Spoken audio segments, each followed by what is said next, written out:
నమస్కారం. ప్రస్తుతం మనతో పాటు ప్రముఖ ఆధ్యాత్మికవేత్త, ప్రముఖ జ్యోతిష్య వాస్తు పండితులు ముల్లపూడి సత్యనారాయణమూర్తి గారు ఉన్నారు. వారితో మాట్లాడేద్దాం. నమస్కారం గురుగారు. నమస్కారం సృజన. గురుగారు, 2024 సంవత్సరంలో పవన్ కళ్యాణ్ గారి జాతకం ఎలా ఉండబోతుంది అంటారు? అలాగే ఈ ఎలక్షన్స్ లో ఆయన అధికారంలోకి వచ్చే అవకాశం ఉంది అంటారా? పవన్ కళ్యాణ్ గారిది కన్యా రాశి. ఈ కన్యా రాశికి సప్తమంలో గోచార రీత్యా యాజ్ ఆన్ దిస్ డేట్ 2024 జనవరిలో మనకి ఎలా ఉంది అంటే, సప్తమంలో రాహు ఉన్నాడు, అష్టమంలో గురుడు ఉన్నాడు, షష్టమంలో శని ఉన్నాడు, అంటే 6వ ఇంట్లో శని ఉన్నాడు. సో ఈ యొక్క కన్యా రాశి ఇప్పుడిప్పుడే బాగుపడుతుంది. కాబట్టి పొలిటికల్ స్ట్రాటజీ ఈజ్ డిఫరెంట్ అనమాట. Political stardom is different. Last ఆయన పార్టీ పెట్టుప్పుడు కాదు, ఇప్పుడు 15 సంవత్సరాల దగ్గరగా అయిపోతుంది. ఆయన ఇంకా ఏం జూనియర్ ఏం కాదు, ఆయన సీనియర్ పొలిటీషియన్ ఆయన. And is the president of one political party. కాబట్టి ఆ విశేషమైనటువంటి అనుభవం పవన్ కళ్యాణ్ గారికి ఉంది. కాకపోతే గ్రహాలు కూడా అనుగ్రహించాలా, ఆశీర్వదించాలా. ఇప్పుడు ఆయనకు అనుగ్రహించేటటువంటి గ్రహం ఏమిట్రా అంటే 6వ ఇంట్లో ఉన్నటువంటి ఈ యొక్క శని. ఓకే. అండ్ ఇది శత్రువుల్ని మిత్రులుగా మారుస్తుంది. అంటే ఏం జరుగుతుంది అంటే, మ్యాజికల్గా అంటే అంతకుముందు టీడీపీతో మనకు ఎలియన్స్ కావాలా అవసరం లేదా అనే డైలమాలో ఉన్నా, ఈ ఎలక్షన్ దగ్గరకు వచ్చే కొద్దీ ఏమవుతుందంటే ఎలియన్స్ అనేటటువంటిది ఫార్మ్ చేస్తారు. టీడీపీ పార్టీతో కలుస్తారు. ఆయన 8వ ఇంట్లో ఉన్నటువంటి గురుడు 9వ ఇంట్లోకి ఏప్రిల్ 22, 2024 సంవత్సరం తర్వాత మేషరాశి నుంచి వృషభ రాశిలో గురుడు వస్తున్నాడు. ఎప్పుడైతే భాగ్యస్థానంలోకి గురుడు వచ్చాడో డెఫినెట్గా అవకాశాలు మెరుగుపడుతున్నాయి, శుభ ఫలితాలు ఇస్తున్నాయి అని అర్థం. అయితే పవన్ కళ్యాణ్ గారికి రాహుబలం తక్కువగా ఉంది. రాజకీయాల్లో రాణించడానికి రాహుబలం చాలా అవసరం. ఇప్పుడు ఆ రాహుబలం ఎవరెవరికి ఎక్కువగా ఉంది అంటే, జగన్ గారికేమో 3వ ఇంట్లో రాహు ఉన్నాడు, బాగుంది, చాలా బాగున్నాడు. చంద్రబాబు నాయుడు గారికి 9వ ఇంట్లో రాహు బ్రహ్మాండంగా ఉన్నాడు. అంటే మెయిన్ పోటీ వీళ్ళిద్దరి మధ్య ఉంది. కాబట్టి ఈయన పవన్ కళ్యాణ్ గారు డైరెక్ట్గా ఎన్నికల్లో గెలుస్తారండి, సీఎం అవుతారండి అంటే కొంతకాలం వెయిట్ చేయాలి. అంటే అది ఇన్ని సంవత్సరాలు, అది ఎలియన్స్ అగ్రిమెంట్లో ఎంఓయూ చేసుకున్నప్పుడే ఉండాలి. 2.5 సంవత్సరాలు నేను చేస్తాను పరిపాలన, 2.5 సంవత్సరాలు మీరు చేయండి అని ఒక పార్టీతో ఆయన కలుపుకొని అలా చేస్తే డెఫినెట్గా అధికారాన్ని చేజిక్కించుకునేటటువంటి అవకాశాలు కూడా ఉన్నాయి. లగ్నంలో కేతువు, ఆయన మంచి దూరదృష్టితో వెళ్తారు. తీవ్ర కోపము, దూరదృష్టి, వైరాగ్యము, భక్తి ఇవన్నీ మిళితమై ఈ యొక్క పవన్ కళ్యాణ్ గారు ముందుకు దూసుకెళ్ళిపోతారు. అంటే ఈయన చక్కటి తీసుకునేటటువంటి నిర్ణయాలు, ఇంతకుముందు తీసుకున్న నిర్ణయాలు అంత ఆలోచనాత్మకంగా ఉండకపోయినప్పటికీ ఇప్పుడు తీసుకునేటటువంటి ఎలక్షన్స్ నిర్ణయాలన్నీ కూడా ఆలోచనాత్మకంగా ఉంటాయి. కాకపోతే ఈయన బ్యాడ్ ఏంటంటే, సప్తమ రాహు ఉండడం వల్ల ఎక్కడుంటే అక్కడ గొడవలు. అంటే ఈయన ఎవరినైతే కంటెస్ట్ చేయిస్తారో వాళ్ళు, ఇప్పుడు పాపం లాస్ట్ టైం ఆయన ఒక ఎమ్మెల్యేని గెలిచారు.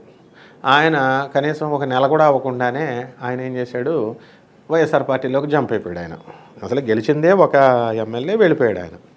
ఈసారి పవన్ కళ్యాణ్ గారు ఆ పరిస్థితి ఉండదు. ఆయన ఖచ్చితంగా ఎమ్మెల్యే గెలుస్తాడు. ఆయన పాలకులలో పెట్టుకున్నా, భీమవరంలో పెట్టుకున్నా అప్పుడు కావాలని ఓడించారని చాలామంది పుకార్లు లేపారు. అది నిజం అవ్వచ్చు, అబద్ధం అవ్వచ్చు, అది మనం ప్రజలకు చెప్పకూడదు. I know the fact what happened exactly. అంటే పొలిటికల్ రైవల్రీ అంతే. అక్కడ కుల సమీకరణలు ఇవన్నీ ఉంటాయి.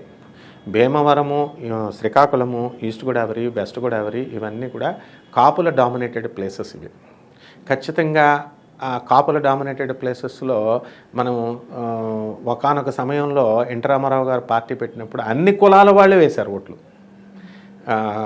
కమ్మ కులం అని చెప్పేసి వాళ్ళ వేయకూడదు అని చెప్పి అలాంటి భావన లేదు. అలాగే చిరంజీవి గారు మనం పార్టీ పెట్టినప్పుడు కాపు కులాలు మ్యాక్సిమం వేసినాయి. అయితే అంత బాధపడాల్సినటువంటి విషయం ఏంటంటే, నేను క్లోజ్గా అబ్జర్వ్ చేసింది, ఈ కాపు సంఘాల వాళ్ళంతా చిరంజీవి గారు నెంబర్ 1 స్టార్ కాబట్టి, ఆయన నెంబర్ 1 స్టార్ కాబట్టి ఆయన ఏం చేశాడు, పార్టీ పెట్టనంత వరకునేమో ఎప్పుడు పెడతారండి పార్టీ, ఎప్పుడు పెడతారండి, కాపులు అధికారంలోకి రావాలా అని అడిగేవారు. తీరా పార్టీ పెట్టిన తర్వాత ఏమని అనేవారంటే కాపులు పరువు తీసేశారు, తీసుకెళ్ళి కాంగ్రెస్ పార్టీలో మార్చేశారు అని చెప్పి మళ్ళీ ఆయన్నే వీళ్ళు అంటారు. ఆయన కూడా అలాగే చేశాడు, తీసుకెళ్ళి కాంగ్రెస్ పార్టీని అందులో కలిపేసి 3,000 కోట్లు ఎంతో తీసేసుకున్నారని ప్రజలు చెప్పుకునేవారు. అందులో నిజానిజాలు వాళ్ళకే తెలియాలి, మనకేం తెలియదు కాబట్టి. అయితే అప్పుడు ఒకటి మాత్రం ప్రజలందరికీ తెలిసేది ఏంటంటే, ఇప్పుడుకి అనుకునేది ఏంటంటే, చిరంజీవి గారు కనుక అదే స్టాండ్లో ఉంచితే పార్టీని ఇప్పుడు డెఫినెట్గా ఆయన గెలిచి ఉండేవాడు, ఇప్పుడు ఆయన సీఎం అయి ఉండేవాడు అని చెప్తారు. ఓకే, ఆ స్టోరీ అయిపోయింది కాబట్టి that is a buried story. ఇప్పుడు పవన్ కళ్యాణ్ గారు పార్టీ హవా నడుస్తుంది.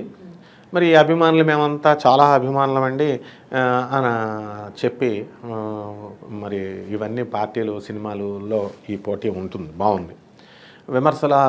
విమర్శించడం, పవన్ కళ్యాణ్ గారు గెలుస్తారంటేనేమో సంతోషపడడం, ఓడిపోతారంటే బాధపడడం, ఇది కాదు స్ట్రాటజీ. పోరాట పటిమ ఉండాలి అభిమానుల్లో కూడా. అరే మన హీరో పోటీ చేస్తున్నాడు, మరి మీటింగ్ పెడితే మనం లక్షల మంది వెళుతున్నాము, వేల మంది వెళుతున్నాము, ఇవన్నీ కూడా ఓట్లుగా కన్వర్ట్ చేయాలా అని పొలిటికల్ స్ట్రాటజీ అనేది పవన్ కళ్యాణ్ వాళ్ళ అభిమానుల్లో ఉండాలి. అంటే మాకు అందరూ పార్టీలు చేస్తున్నారు, మేము ఎందుకు చేయట్లేదు అని అంటే దెర్ ఇస్ ఎ డిఫరెన్స్.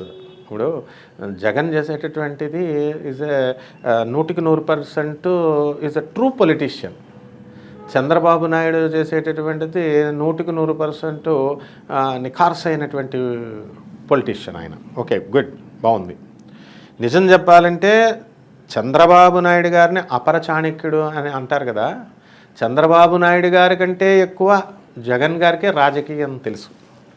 లేకపోతే సోనియా గాంధీ గారిని ఎదిరించి ఆయన ఎంతమంది వ్యతిరేకమైన సరే ఆ మొండితనంతో దూసుకెళ్ళిపోయాడు. ఇదంతా ఎలా వచ్చింది? చంద్రబాబు నాయుడు గారి తండ్రి పొలిటీషియన్ కాదు, ఆయన ఒక రైతు, మామూలు రైతు. ఆయన స్టూడెంట్ ఏజ్ నుంచి ఆయన స్టార్ట్ చేశాడు, పొలిటికల్ లీడర్గా స్టార్ట్ చేశాడు. అంటే ఆయన ఎప్పుడు ఏ ఏజ్ నుంచి దగ్గరగా యూనివర్సిటీలో స్టూడెంట్గా ఉన్నప్పటి నుంచి ఆయన రాజకీయాల్లో నేర్చుకున్నాడు ఆయన. వేరే జగన్ వచ్చేసరికి బై బర్తే పొలిటీషియన్ కొడుకు, ఆయన రక్తంలో ఉంది ఆయనకి. కాబట్టి ఆయనకి రాజకీయం ఎలాగో తెలుసు. చంద్రబాబు నాయుడు పార్టీని చిటికిన వేలతో ఇలాగా ఓడిపోయేలా చేశాడు. మరి పవన్ కళ్యాణ్ గారికి అది లేదు కదా అప్పుడు. కాబట్టి ఈ అభిమానులు ఏం చేయాలంటే, చాలా ముందు విమర్శించడాలు, అవతలని తిట్టడాలు, ఇలాంటివి దాడి చేయడాలు, వాళ్ళు మమ్మల్ని మీద దాడి చేశారని, వీళ్ళ మా వైఎస్ఆర్ పార్టీ వాళ్ళు దాడి చేశారని, ఇలాంటి చీప్ ట్రిక్స్ అన్నీ మానేస్తే ప్రజలు మొత్తం 3 పార్టీలనే ఆదరిస్తారు. కాబట్టి ఈ పవన్ కళ్యాణ్ గారికి వచ్చేటటువంటి ఈ యొక్క జనముని ఓట్లుగా మలుచుకునే ప్రణాళికలు ఏముంటాయి? ఒక ప్రశాంత్ కిషోర్ చేశాడు, ప్రశాంత్ కిషోర్ చేస్తే మమతా బెనర్జీ గెలిచేసింది అక్కడ, ఇక్కడ చంద్రబాబు నాయుడు గారు గెలిచేశారు, లేకపోతే ఇక్కడ జగన్ గారు గెలిచేశారు, ఇదంతా తీసి వదలపడేసేయండి. కాంగ్రెస్ పార్టీ సెక్రటరీగా ఇచ్చారు. ఇప్పుడు ఆయన ఏం చేస్తాడు? ఐఐటియన్స్ని పెట్టారు, పబ్లిక్ మీడియాలోకి, సోషల్ మీడియాలోకి బాగా తీసుకెళ్లారంటే మీరు చదువుకోలేదా? మీరు చేయలేరా? ప్రశాంత్ కిషోరే అవసరమా? కాబట్టి అభిమానులు, పవన్ కళ్యాణ్ అభిమానులు ఒక ప్రవాహం. దర్ ఆల్ ఇంజనీరింగ్ గ్రాడ్యుయేట్స్ చాలామంది ఉన్నారు. వీళ్ళు చేయాలనుకుంటే చేయగలరు. ఈ విధమైనటువంటి నిర్మాణాత్మకమైనటువంటి ఆలోచన సరళిని పవన్ కళ్యాణ్ అభిమానులు తెచ్చుకుంటే ఖచ్చితంగా పవన్ కళ్యాణ్కి ఎక్కువ సీట్లు వస్తాయి. ఇప్పుడు ఎలక్షన్ సరైన ఎగ్జామినేషన్ టైం అమ్మా. సంవత్సరం అంతా చదివింది వేరు, ఇప్పుడు లాస్ట్ 1 month చదివింది వేరు, 2 months. ఇప్పుడు ఈ ఎలక్షన్ టైంలో ఎంతవరకు గతహ ఇప్పుడు పరిపాలనలో ఎలా చేశారో, ఎవరు ఎలా చేశారో అది కాదు, ఇప్పుడు వేసే స్టెప్స్ను బట్టే వస్తుంది. కాబట్టి పవన్ కళ్యాణ్ గారు ఏం చేయాలంటే, చక్కగా చంద్రబాబు నాయుడు గారితో చేస్తే బాగుంటుందా, బీజేపీ పార్టీతో చేస్తే బాగుంటుందా, లేకపోతే 3 పార్టీలతో చేస్తే బాగుంటుందా, కీలకమైనటువంటి నిర్ణయాలు తీసుకోవాల్సినటువంటి అవసరం. ఇటు చంద్రబాబు నాయుడు గారు జైలుకి వెళ్ళినప్పుడు కూడా పవన్ కళ్యాణ్ గారు గెలుస్తారు, ఈసారి పవన్ కళ్యాణ్ గారు అధికారంలోకి వస్తారు అనేసి అని అన్నారు. మరి ఇప్పుడు చంద్రబాబు నాయుడు గారు బయటకు వచ్చారు. మరి ఏ అధికారంలోకి వచ్చే అవకాశం ఉంది అంటారు పవన్ కళ్యాణ్ గారు? పవన్ కళ్యాణ్ గారు ఏంటంటే స్ట్రైట్ ఫార్వర్డ్ మనిషి. ఆయన మంచివాడు అనే పేరుంది. ఏది చెప్పదలుచుకున్నా సరే స్పష్టంగా చెప్తారు, దాపరికాలు లేవు అని. స్ట్రైట్ ఫార్వర్డ్నెస్ పనికిరాదు కదా పాలిటిక్స్లో. పాలిటిక్స్ అంటేనే రాజకీయం. అన్నదమ్ములు, రాజుల చరిత్రను మనం తీసుకున్నప్పుడు భార్య భర్తను చంపేస్తుంది, భర్త భార్యను చంపేస్తాడు, అన్నదమ్ములను చంపేస్తాడు. కృష్ణదేవరాయలు మొత్తం తిమ్మరసు ఏం చేశాడు? మొత్తం అందరిని వేసి పారేశాడు. ఇది రాజకీయం. ఇక్కడ మనుషుల్ని వేసేయడానికి కుదరదు. ఇక్కడ ఏంటి, ఇక్కడ చట్టం ఉంది మనకి. కాబట్టి వాళ్ళ యొక్క ఆలోచన సరళిని, చంద్రబాబు నాయుడు గారికి ఓట్లు వేయాలి అనే సరళిని జగన్ చంపేయగలగాల. ఆ ఓటర్లలో ఉన్న ఆలోచన సరళిని, అలాగే జగన్కి వేసేస్తారు ఇప్పుడు ఆయన ట్రాక్ని బట్టి, ఆయన సాధించిన విజయాలను బట్టి అని చెప్పి ఆలోచన విధానాన్ని చంద్రబాబు నాయుడు గారు ఆ ఓటర్లో ఆలోచించే విధానాన్ని చంపేయాలి. ఆ విధంగా ఈ యొక్క మెంటల్ గేమ్ అనమాట, మైండ్ గేమ్ ఇది. కాబట్టి ఈ పవన్ కళ్యాణ్ గారు ఏం చేయాలా, చక్కగా ఇప్పుడు చాలా డేర్ అండ్ డాషింగ్గా స్పీచెస్ ఇస్తున్నారు, బాగుంది. డిగ్నిఫైడ్ స్పీచెస్ ఇస్తున్నారు ఆయన కూడా. అండ్ సినిమాలో స్క్రిప్ట్ మాదిరిగా కాకుండా రియల్ లైఫ్ ఆయనకు అలవాటు అయిపోయింది. ఎందుకంటే 15 సంవత్సరాలు is not a small figure. విశేషమైనటువంటి అనుభవం వచ్చేసింది, బాగుంది. మరి ఇటువంటి సమయంలో పవన్ కళ్యాణ్ గారు ఇప్పుడు చంద్రబాబు నాయుడు గారు జైలుకి వెళ్ళక ముందు ఒక సీన్ ఉంది. ఏంటి, జగన్ గారు మీద తిట్టుకున్నా, వ్యతిరేకత ఉన్నా చంద్రబాబు నాయుడు మీద సానుభూతి అంతగా లేదు. ఎప్పుడైతే చంద్రబాబు నాయుడు గారిని జైలుకి పంపించారో అప్పుడు సానుభూతి ఆటోమేటిక్ వస్తుంది. ఇందిరాగాంధీ ఎమర్జెన్సీ టైం పెట్టినప్పుడు 1975లో ఆ టైంలో బ్లాక్ డేస్ కింద తీసుకొని వెంటనే దించి పడేశారు. మొరార్జీ దేశాయ్ ఫారం చేశాడు గవర్నమెంట్ని. బంపర్ మెజారిటీతో వచ్చేసిందనమాట బీజేపీ పార్టీ, జనతా పార్టీ అనేవాళ్ళం అప్పుడు మనం. కాబట్టి ఎందువలన అది జనతా పార్టీ గొప్పతనం కాదు, అక్కడ ఈమె ఇందిరాగాంధీ చేసినటువంటి స్ట్రిక్ట్గా ఉందంటే ఆమె ఫ్యామిలీ ప్లానింగ్ ఎవడిష్టం వచ్చినట్టు వాడు పిల్లల కంటే మరి ఇందిరాగాంధీ ఊరుకుంటుందా? తీసుకెళ్ళి కనబడిన నెలలా తీసుకెళ్ళి ఫ్యామిలీ ప్లానింగ్ ఆపరేషన్ చేసేసి పంపించేది. She's a very iron lady, ఆమె ఐరన్ లేడీ ఇందిరాగాంధీ అంటే. ఇందిరాగాంధీని పరిపాలనని అందరూ మెచ్చుకునేవారు, బాగుంది, ఓకే. తర్వాత నెక్స్ట్ తిట్టుకునేవాళ్ళు కూడా ఉన్నారు. అండ్ నెక్స్ట్ రైల్వే వాళ్ళు స్ట్రైక్ చేసినప్పుడు ఏం చేసిందంటే, ఎమర్జెన్సీ టైంలో మేము రైల్వే బ్యాక్గ్రౌండ్ కాబట్టి, మా ఫాదర్ రైల్వేస్ కాబట్టి, వాళ్ళు ఏం చేసేవారంటే ఈ స్ట్రైక్లో ఎవడైతే పాల్గొంటాడో వాళ్ళని ఎత్తుకొని తీసుకెళ్ళి జైల్లో పడేసేది. రైల్వే ఎంప్లాయీస్ ఎలా తెలిసిపోతారంటే అక్కడ కాల్ బాయ్స్ ఉంటారనమాట, రైల్వే డ్రైవర్స్కి వీళ్ళకి రైల్వే స్టాఫ్ని. వాళ్ళు వచ్చి పోలీసులకు చూపించేవారు, ఇదిగో ఈయన ఈ స్టాఫ్ అని. ఈ పోలీసులు వెళ్ళి ఆయన అరెస్ట్ చేసే లోపల వీళ్ళు ఏం చేసేవారు, అప్పుడు ఏ బస్సు వస్తుంటే అప్పుడు ఆ బస్సు ఎక్కేసేవారు, బస్సు ఎక్కేసి వేరే ఊర్లో వెళ్ళిపోయేవారు. ఎమర్జెన్సీ టైం ఒక చీకటి ప్రపంచాన్ని చూపించిందనమాట. కాబట్టి ప్రజలందరూ కోప్పడ్డారు. ఆ టైంలో డాక్టర్ ఎన్టీ రామారావు గారు, నందమూరి తారక రామారావు గారు దిగారు. ఆ టైంలో రాజకీయాలంటే ఏహ పరిస్థితి తీసుకొచ్చి సినీ అనమాట, అసహ్యించుకునేలాగా వస్తే చక్కగా జనతా పార్టీ మంచిగా వచ్చింది. మొరార్జీ దేశాయ్ ప్రైమ్ మినిస్టర్ అయ్యాడు. అండ్ మనకి తర్వాత కాలంలో డాక్టర్ ఎన్టీ రామారావు గారు సీఎం కింద ఏకత్రాటి మీద వచ్చారు. రామారావు గారిని వెన్నుపోటు పొడిచి నాదెండ్ల భాస్కర్ రావు గారు ఆపరేషన్ చేయించుకోవడానికి ఆయనకి వెళ్తే రాత్రికి రాత్రే గవర్నమెంట్ని మార్చేసి నాదెండ్ల భాస్కర్ రావు చేశారని అన్నప్పుడు రామ్లాల్ గవర్నర్గా ఉండేవాడు.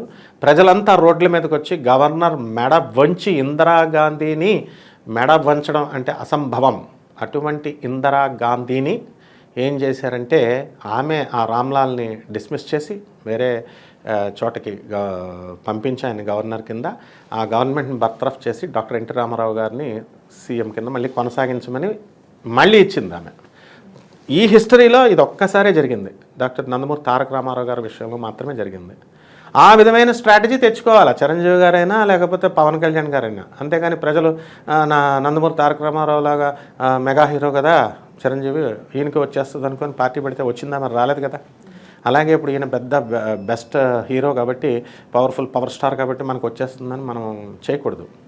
ఎందుకంటే బాగా కష్టపడాలి, పొలిటికల్ విధానంలోనే వెళ్ళాలి. కాబట్టి చంద్రబాబు నాయుడు గారు ఇప్పుడు జైలుకి వెళ్ళిన తర్వాత స్ట్రాటజీ మారింది కాబట్టి పవన్ కళ్యాణ్ గారు డెఫినెట్గా ఆయనతో ఎలియన్స్లో ఉంటారు కాబట్టి కొన్ని సీట్లు మెరుగుపడడానికి బాగుంటుంది. అక్కడ శ్రీకాకుళంలో కొన్ని సీట్లు రావడం ఖాయమైనకి. తూర్పుగోదావరి జిల్లాలో ఎక్కువ వస్తాయి, చూసుకోవాల్సి నేను చెప్పినవి.